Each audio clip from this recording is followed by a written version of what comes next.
ఏ రోజైనా ఇంతమంది పోస్టులు పెడతా, ఒక్కరైనా నా అమాయక ఫ్రెండ్సో, బంధువులో ఒక్కళ్ళైనా అడుగుతారు, భాస్కరు ఇట్లా నువ్వు మాకు పెడతా పోస్టులు, నీకు అంత దమ్ము ధనియాలు ఉంటే ఫేస్బుక్లో, యూట్యూబ్లో ఒక ఛానల్ ఓపెన్ చేసుకుని పెట్టొచ్చుగా, దేశాన్ని మార్చొచ్చుగా అని ఒక్కళ్ళు అడగలే. నాకు అదే బాధ. నన్ను అడిగితే ఎంత సంతోష ఫీల్ అయ్యేవాడిను. ఎందుకంటే మా వాళ్ళకి బుర్ర తక్కువ, అందరికీ నాకు తెలిసిన వాళ్ళందరికీ బుర్ర తక్కువ, స్వార్థం.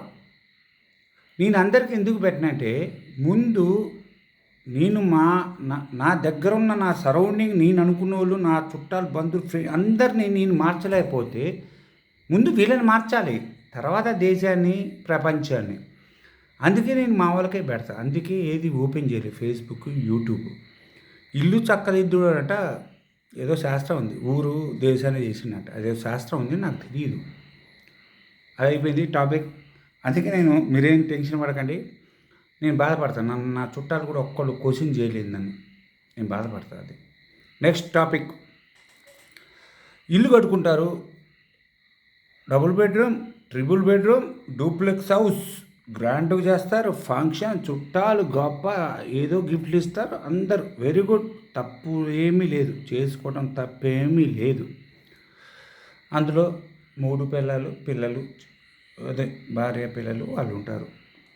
కొంతమంది తొందరలోనే ఇల్లు కడతారు, కొంతమంది పెద్దయినాక అమెరికా నుంచి పంపించినాకో, బెంగళూరు సాఫ్ట్వేర్ల నుంచి పంపించినాక ఎప్పుడో పాపం ఆ పెద్దోళ్ళు 40 ఏళ్ళకి కడతారు, కొంతమంది చిన్నప్పుడే కట్టేస్తారు. కట్టినాక తర్వాత కొడుకు బెంగళూరులో ఉంటాడు, కూతురు అమెరికాలో ఉంటుంది, వాళ్ళ కొడుకులు పిల్లలు ఉంటారు. ఇంట్లో ఇద్దరే ఉంటారు, ఎవ్వరు రాడు, వచ్చి పోతారు ఏదో 5 నిమిషాలు 10 నిమిషాలు. మీ ఇంటికి 10 మంది వచ్చి మీ ఇంట్లో 10 మంది ఉంటారా 10 రోజులు? అన్న, బాబాయ్, తమ్ముడు మీ ఇంట్లో ఉంటారా? వేరే వాళ్ళు ఎవరైనా వచ్చి ఊరు వాళ్ళని మీ ఇంట్లోనే పడుకుంటారా? ఉంటామంటే ఏదో వచ్చిపోవటం కాదు, మీ ఇంట్లో పడుకోవాలి, మీరు భోజనం పెట్టాలి. మీకు అంత డూప్లెక్స్ హౌస్గా పనుని చేసి పెట్టొచ్చుగా భోజనం, చుట్టాలు, బంధువులు మీ ఇంట్లో ఒక 5 రోజులు మీకే తోడు, మీకే టైంపాస్, ఒక సంక్రాంతికో పండక్కో. ఎవరో ఒకళ్ళిద్దరు వస్తుంటారు, కానీ అంత పెద్ద ఇల్లు కట్టినప్పుడు పెద్దగా మనసు ఉండాలి. ఎవడొస్తాడు? ఎవ్వడు రాడు. కొన్ని రోజులు అయిపోద్ది, వీళ్ళకి రిలేషన్ తగ్గుతాయి, వయసు మీద పడుతుంది, ఒక్కడ అవ్వబడ్డు. అసలు ఇల్లు ఊడ్చేవాడు తుడిచేవాడు కూడా ఉన్నాడు. ఎందుకు? ఎవరికి గొప్పలు?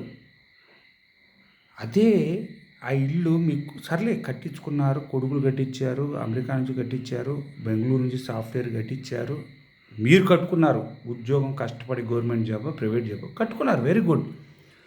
కట్టుకున్నాక ఆ ఇంట్లో దయ్యాలు తిరిగేటట్టు కాకుండా మన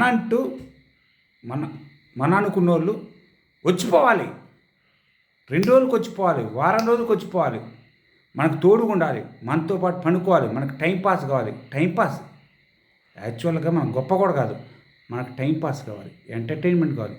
ఎందుకంటే మనిషికి ఒంటరితనం భయంకరంగా ఉంటుంది. ఇప్పుడు నాకు అది పరిస్థితి, అది నేను కోరుకుంటా. కట్టేసుకొని ఒక్కడు రాడు, ఆ బతుకుతారు, ఊడ్చేవాడు ఉండడు. ఏమన్నా అంటే డబ్బులు ఉంటాయి, బ్యాంకులో ఉంటాయి, వాళ్ళు పంపిస్తారు, కొడుకో కూతురు అమెరికా రాష్ట్ర వీళ్ళు పంపిస్తారు. హార్ట్ అటాక్ వస్తే దిక్కుండడు, వీళ్ళని చూపెట్టే దిక్కుండదు. ఎందుకంటే వీళ్ళు ఎవరిని పట్టించుకోరు కాబట్టి, వీళ్ళు ఎవరిని పట్టించుకోరు, ఇంటికి పిలవరు, పండగకి పిలవరు, భోజనానికి పిలవరు, కక్కుర్తి వ్యాపారం. అందుకే చెప్తున్నా, ఇల్లు పెద్దది కాదు, మనసు పెద్దగా ఉండాలి.